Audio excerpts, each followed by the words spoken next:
Hey there, you're watching Dirt Bike Channel. I'm your host Kyle Brotherson, and today we're going to talk about 10 things that can make you a better and a faster and a more proficient rider. Let's get into it.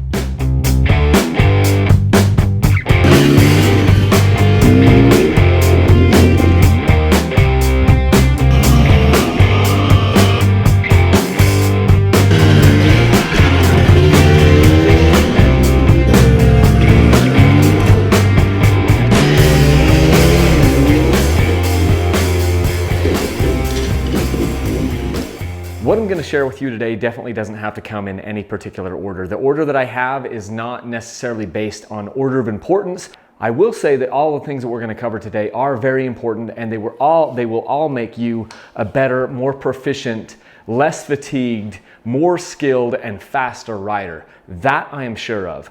I'm not a professional dirt bike racer or rider. As you guys know, I'm a regular guy just like you. These are skills that I've picked up from working and rubbing shoulders with professionals, though. People like reading stuff from Shane Watts and reading stuff from Rich Lafferty, and riding with enduro cross riders and riding with veteran desert racers and people like that. And these are traits and things that I've picked up along the way and learned from other people. So I wanted to give you kind of a concise place to come and look at this stuff. Let's get into number one. Tip number one. You need to be standing up on those pegs, especially when it's gnarly. When it looks like, when you get into a situation where you're like, man, I'd love to put my feet down, that's the time when you know you should be standing up on those pegs and getting into attack position. So I don't mean like standing up and going and, arching your back out like that. What I mean is standing up and hinging at the waist. You're gonna have your knees bent just a little bit, but you're gonna hinge at the waist, and you're gonna do this. You're gonna use those strong muscles in your quads and the strong muscles in your back, and you're going to get into attack position. So you've got your elbows out, and you're able to control the bike. This gives you so much more control, whether you're going up hills or down hills. It allows the suspension to work with you and for your body to work with the suspension, because when you're sitting down on the bike and the bike gets thrown around, whether you're going up hills or down hills or in any of those types of situations, it shifts your body around. If you get up, the bike is allowed to move more freely, and you're able to let the bike suspension soak up those bumps and those hits, while you also soak up some of that energy with the strongest muscles in your body, which are your quads and your hamstrings. And so you're able to let the bike work beneath you. It also just puts you into a better position to be able to use all of your controls, and it puts you in a more committed position so that you're not sticking your feet down, because sticking your feet down in a lot of cases is not a good thing. So number one tip is stand up on those pegs as much as you possibly can. Unless you're cornering really, really tight, or starting out or stopping, you should probably be standing up on the pegs. Now, every once in a while, it's okay to sit down to conserve some energy. We'll talk about where you should sit down when you enter into corners later in the video, but it's okay. I mean, I go out there and I'll be up on the pegs probably 70, 80, 90% of the time. And then sometimes you will sit down so that you can either rest, or you'll sit down on the seat to get better traction going up a hill or certain situations. But most of the time you need to be standing up. And you can also use the trail to your advantage to help you stand up. Look for a bump or look for something in the trail that will help you to conserve energy and get you up on the pegs quickly so that you're able to tackle any obstacle that comes your way. Tip number two, whether you're up in a standing position, pointing your toes in, or you're down on the seat, I want you to weight the outside peg. What I mean is, if the turn is sweeping to the right, you'll be pushing down and putting your weight on this left leg on that outside peg, and you'll be pushing in with your knee, pushing against on the tank. Alternatively, if the turn was to the left, I'd be doing the opposite. I'd be weighting the outside peg, putting my weight on that outside peg and pushing in on the seat, and that will get the bike to automatically get more traction and be more stable and start into that and go and be, make it through that turn better. So think about that when you're going around turns. Whether you're standing or you're sitting, make sure to put your weight on the outside peg of the turn. The next tip I have for you is looking ahead. What I'm trying to say is I don't want you to be watching obstacles all the way into that front fender. If you are staring at your front fender or staring at your front wheel, you're going to be so reactionary that you're not actually riding the bike. You are being ridden by the trail. What you need to do is you need to pick points that are, you need to look out as far as you dare. Now, if it's a really technical section, that might be 10 feet. It might be 20 feet. If it's more of a flowy, fast section, you should be looking out there maybe 60 feet or 10 meters in front of you, or even further. And what you're doing is you're keeping your gaze up high and you're not allowing yourself to watch obstacles all the way into that front wheel. Because if you get fixated on an obstacle and you watch it all the way into the front fender, what happens is you're not planning your lines, you're not planning your routes, and you're not planning for the next obstacle, and you will then become very reactionary in the trail instead of being proactive and picking the right lines and the proper lines. So whether you're standing up or whether you're sitting down, I would like to see you with your gaze out there somewhere around 10 meters or 20 meters. A lot of times if I'm going faster, it could be, I might be looking 100 feet out. Now, this is something that is so key, because what happens is your body will go and your bike will go where your gaze is. It will go where your eyes are. And if you pick out and plan out your lines, 40, 50, 60 feet ahead of you, you don't have to watch things all the way in. You know what things are going to be a problem for you, and sometimes you may have to watch that coming a little bit closer. If it requires the ultimate precision, you might have to watch an obstacle every now and again to come all the way in, but I want you to try to avoid that.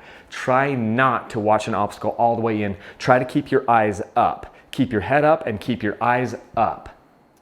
Here's another tip. Carry more momentum. When you're riding dirt bikes, speed is your friend. Now, I'm not talking about blazing speed. I'm not saying that as you're beginning and starting out, you just need to go faster everywhere. What I'm trying to convey to you is that the more momentum, the more energy you have in your bike, the more that your wheels want to stay straight. The faster that front wheel is turning and the faster that rear wheel is turning, the less it wants to deflect, because it's got that centripetal motion, that centripetal energy going around in that tire. It just wants to go a certain direction. It wants to go in a straight line. And the more of that momentum that you can carry up hills or through obstacles, the less your tires want to deflect and the less your tires will want to spin.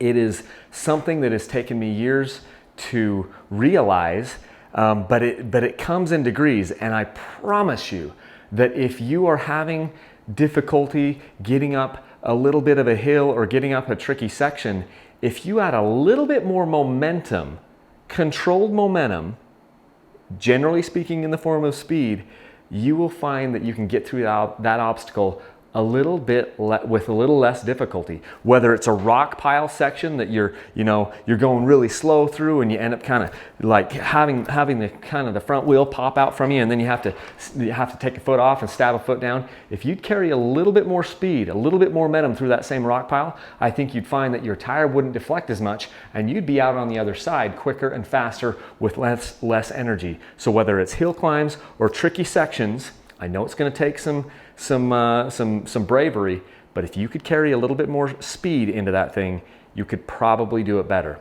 I'm not saying to go out there right off the bat and do like fourth gear pinned whoops or second gear or third gear pinned anything. I'm just saying that as you build your momentum, you build your skills, and you add a little bit more speed into things, a lot of times you're going to find that's going to solve the problem that you're having with those particular sections. Let's talk about bike setup for a second. Specifically, I want to talk about handlebar setup, control setup, and then the sag on your shock on your dirt bike. So first things first, let's talk about bars. I see a lot of people run bar risers, and I've run bar risers in the past. If you don't know what bar risers are things that bring the bars up higher to you. The problem with that, and a lot of people think they need it because they say, look, I'm tall, I'm 5'11", or I'm 6 feet, or I'm 6'1", or I'm 6'2". If you listen to the best riders out there, unless you're 6'4", you do not need bar risers. If you have a bar riser on your bike, lifting that handlebar up, what it does is it takes weight off the front wheel.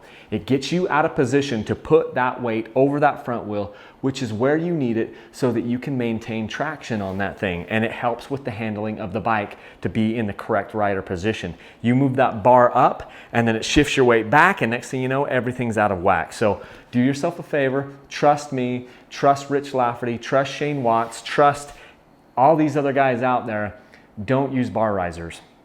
Another thing is to have your controls in a comfortable position. Now, they don't want to be up. As you can see, I've got this bar, so I've got my clutch here, so it's a little bit down from level. I don't have it too high and I don't have it too low. The main thing is I want to be in a comfortable position anytime I'm going to actuate these levers, and I don't want to have my wrist kinked. I don't want to have my hand kinked. I don't want to be down too low or up too high for me to get to it. So find something, a happy medium that works for you, and then put your put your levers at the same height, or almost exactly the same height I would suggest. So you're gonna have your clutch and your brake at the same level.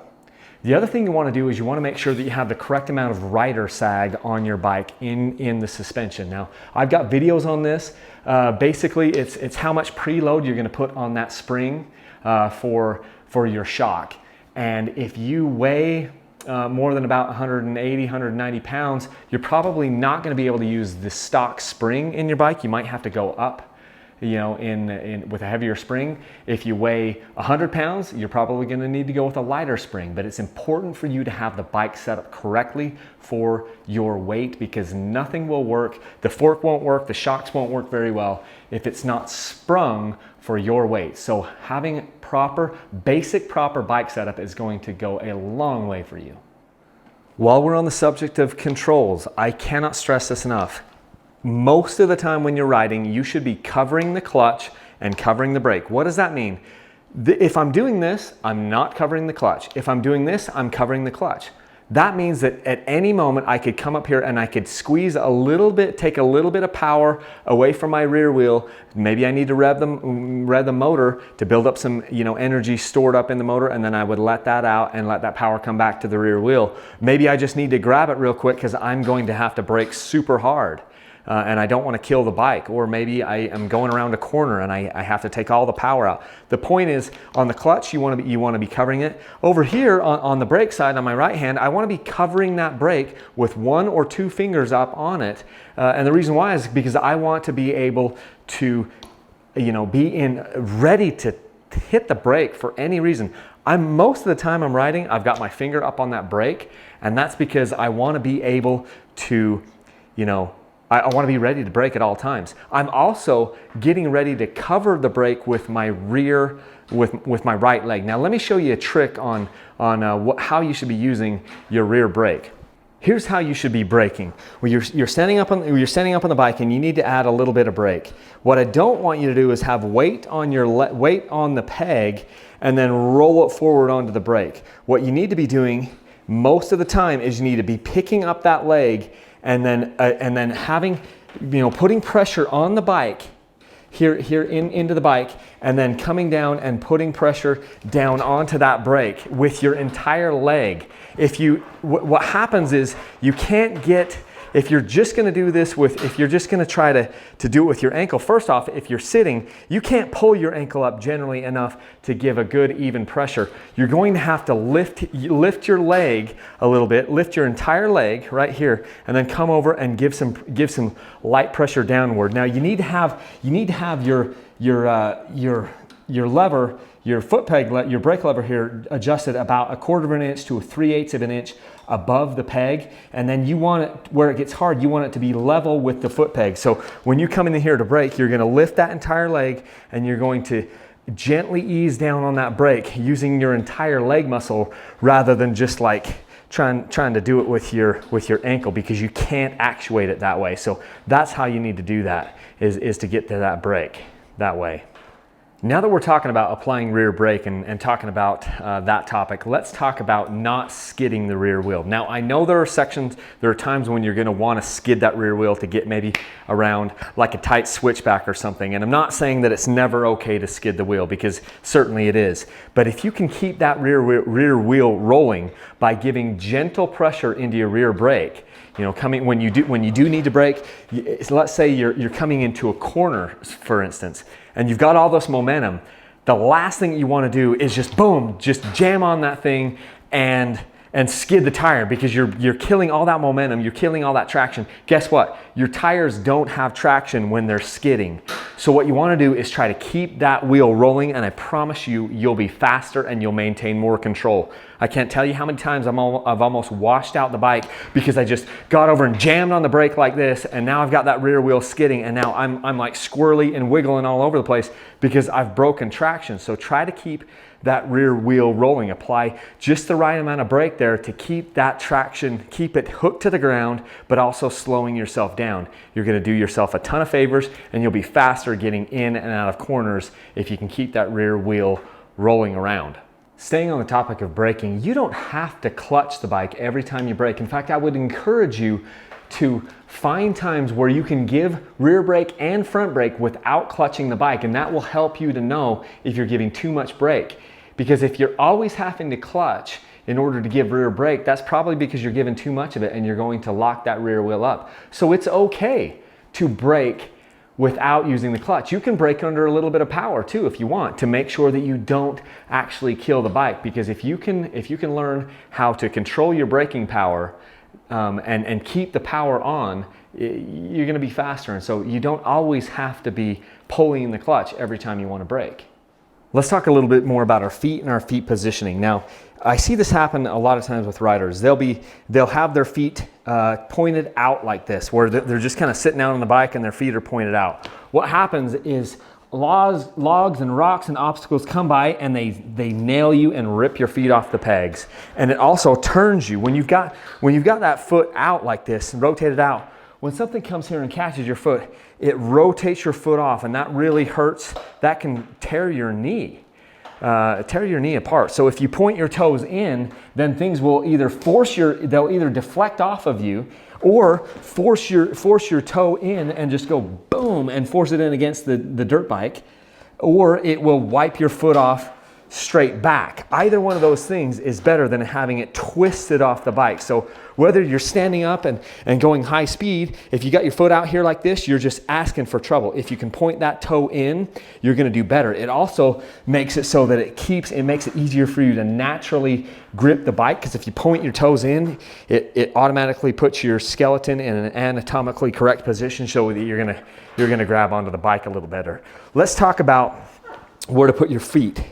You should be putting where you should be putting your feet as far as where the pegs are. You should be putting your foot on the ball. You should be putting that peg on the ball of your foot. So if you got it too far forward, you're kind of up in the arch of your foot. That's not a good thing, because you're going to be able to brake. You're going to be able to reach the brake, but you're going to get freaking rocked when you're out there riding, and you're not going to have the control that you need. If you can shift your foot back and see, when I've got my foot right there, here's my peg, and it's right there on the balls of my feet. That way I've got full range of motion with my calves. I've got full range of motion with my quads, and I'm not actually just going to accidentally hit my brake. Then when I need to brake, I'll move this a little bit forward. You can tell if you've got the right position by looking at the bottom of your boot to see where it's wearing. Let's take a look at that for a second.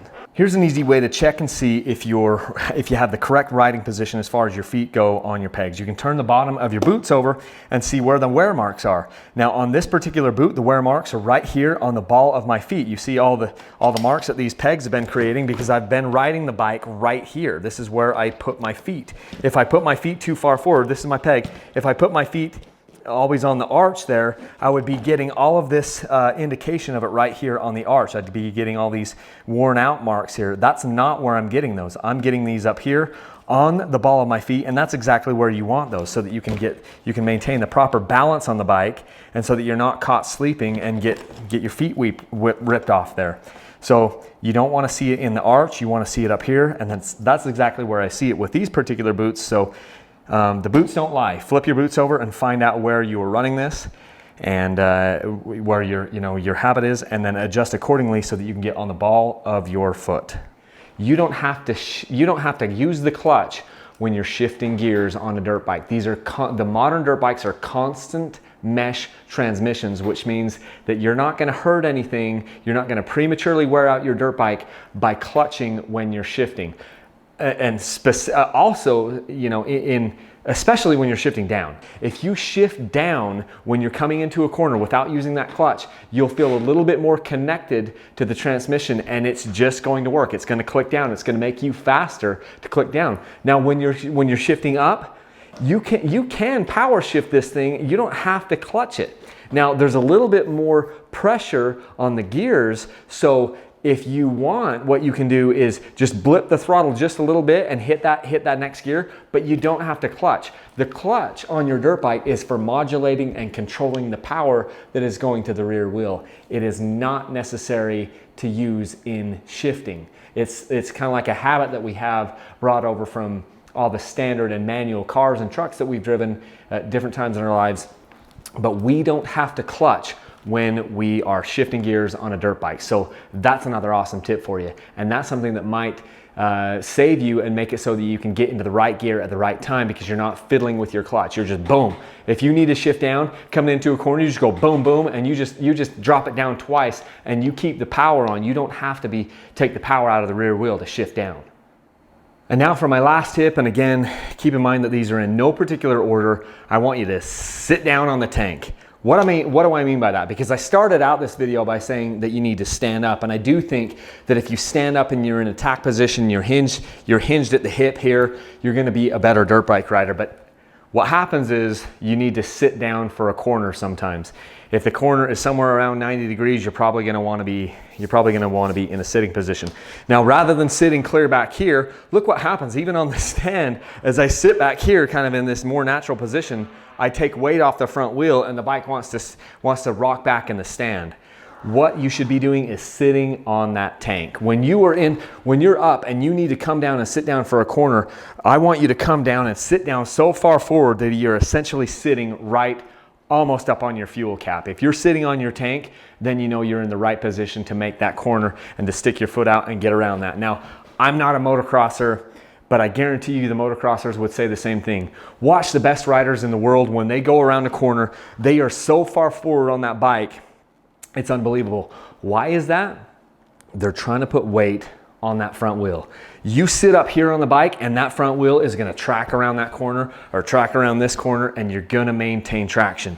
You sit way back here and that front tire is going to want to wash up and ride up over that berm and ride out of the rut because you're taking all that weight off of it. You can see what happens.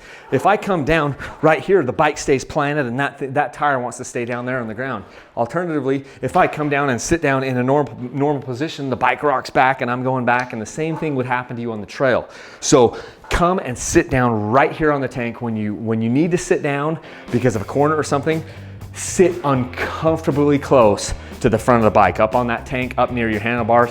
Keep your arms out, keep your elbows out in an attack position. Don't let them drop down like this. Keep them up like this. That's kind of like a side tip to show. But again, guys, like I said, these are 10 things that you should be definitely thinking about, things that you should be working on. These aren't the only tips out there, but they happen to be 10 really, really good sound tips to be working on when you're going out and riding. And if you make good practice when you go out and you try to focus on some of these things, you'll become a better and a more proficient and a faster rider. And I thank you for tuning in.